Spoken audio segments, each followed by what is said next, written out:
We're back and we're joined by pop artist Brent Houzenga. Brent, how you doing today? Good, man. Good.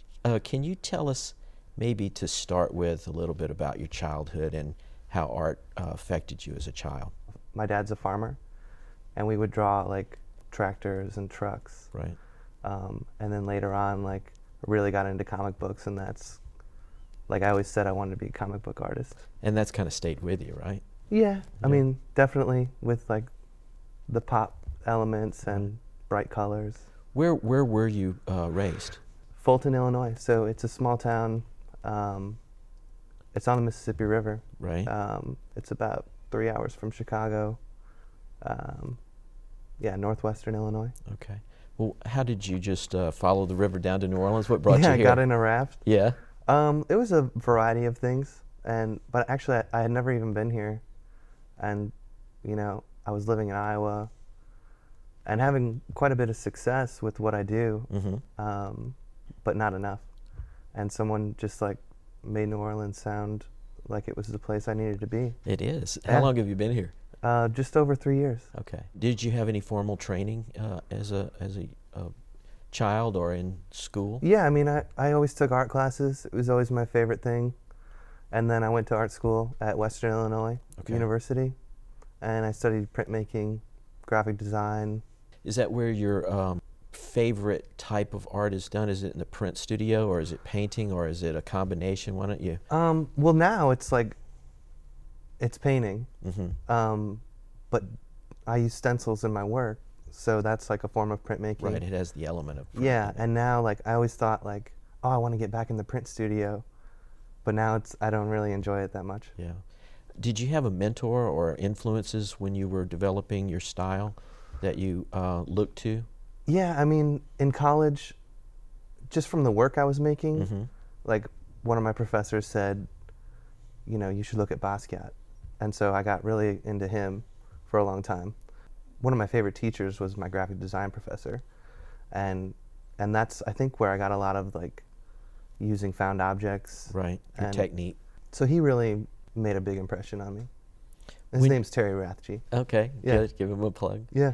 What does pop art mean to you? Explain how you view it and how you use it, and where you think it is in the importance of the art world. Well, I never really felt like what I do is pop art. Like, from the aesthetic, like, it is, but I never wanted to be like Andy Warhol. You don't want to be pigeonholed into something. Right. Yeah. And like, so to me, like, pop art is mostly about like painting famous people, or like using logos, using stuff from pop culture. Right. And so for me, the people I paint, which I don't know if I'm getting ahead of myself here, but they're not famous, they're anonymous. And so I feel like, you're not supposed to idolize anyone. Like, right. In order to be what you're supposed to be, like, you can't say like, oh, this guy is amazing. Right. I'll never be like him. You say, I'm going to do this. I'm going to be like him or better than him or whatever, You're just like, I'm going to do this. So painting these anonymous people is like, I feel like everyone is meant to shine. Everyone has a purpose. These people could be anybody. Right. And I'm like giving them life. Cool. In that vein, when you paint these people and you use the stenciling and the techniques that you use, color is an important element to you, obviously, because everything is really bright. Tell me a little bit about how you use the elements of the painting to make it speak. Well, I try to be as free as possible, and you'll see like a lot of like the graffiti type marks. Like, I just try to let my hand be as free as possible, making like scribbles and like just making marks. And so with color, it's kind of the same way. Like, I just throw some down, throw some here, throw some there, and then like the painting kind of speaks to me. It tells me what it wants. Right. And then I give it to it.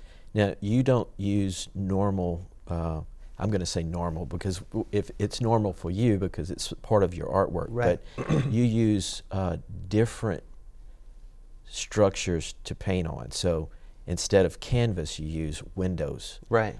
and you use some other interesting items as well. Why don't you tell me a little bit about that? Yeah, so like the people that I paint, I found them in the trash. So a lot of the stuff I find, a lot of stuff I paint on is just stuff I find. It's just like comes to me. I'm just drawn to it. So it's like if I see something, I'm like, I can use that. So I'll use wood. Windows is a big thing. Like that was my main thing for like 5 years. Right. But like I've done some weird things like electrical boxes. I have a trampoline in my studio that I painted. Right. I have a refrigerator door. Now, some of your art's mobile. Yeah, and then I also paint on cars, which kind of happened. I just painted my van, and then some other people were like, that's amazing. Like, Well, when I recognized your work, I thought, man, this guy gets around, because it seemed like everywhere I was in town, you were already there ahead of me, and I thought, Right. it was your car, but it Right. was several cars that you had painted. Right. Does it have the Banksy effect when you paint an old car and it now sells for much more than it would? Not yet. They don't do that. Okay. Not yet, All right. but, Used cars, man. Yeah. Yeah. When you put your work out, you put it out in different locations. Now, anybody that's been in Slice Pizza or Right. in Howlin' Wolf or a venue like that has seen your work and may not have realized it. Right. What's some of the other venues that you put your work in other than a gallery show? I mean, I've had stuff at Maripol in the Bywater since I moved here. But yeah, like I don't like to wait for someone to ask me, Right. like, hey, do the show, or like, I want to represent you. So it's like, I'm making work all the time. So you want to put it somewhere. So I want to put it somewhere. And it's people to see it. I want people to see it. That's the point. So, so I do a lot of DIY stuff, and there's a recording studio called Inner Recess, and I did 2 shows there last year. Okay. And it's kind of just like a pop-up. Yeah, we did something on that. It's an interesting concept. Yeah. Yeah. Now you have plans to do something special with the cars. Yeah. You're telling me about. So Yeah. why don't you share that with me? Yeah. again? So it's called Fossil Fueled Calling All Cars. So I did a car show a couple years ago, and it was cool. But so my idea now is just to make it really big, and paint like 20 to 50 cars this summer, and then have basically a car show and possibly a parade. That to would go be along with awesome. it. And you mentioned barbecue, so I want to Yeah. come to So that. I big love car barbecue. show, barbecue, keg of beer. Yeah. Yeah. Yeah, make it a happening. Well, Yeah. if people see your painted cars going around, they shouldn't panic. It's just part of a bigger show. Right. I got you. Is there a way that you put yourself out in the new social media world or the internet?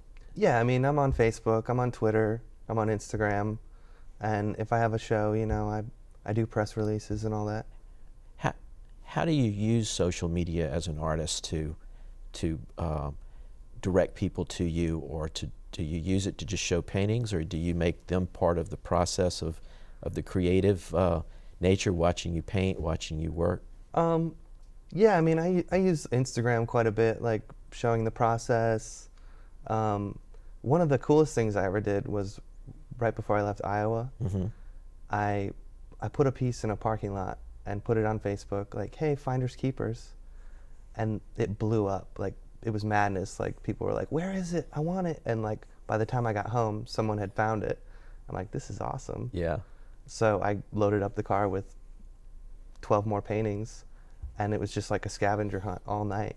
So like, people just jumped into action, like looking for these paintings. So That's better than paying rent on a gallery. Yeah. Yeah. So it was amazing. Yeah. How many other mediums do you work in? Do you sculpt or do photography? Or? Well, my new show that I'm doing is assemblage, and using like casting things in resin. I don't really sculpt, but it's just kind of like wherever it takes me, Right. So if I find something, it all comes back to like the stuff that I find, Right. Now you have a new addition to your family as well, That's right. Yeah. Why don't you tell me a little bit about that, fatherhood? It's amazing.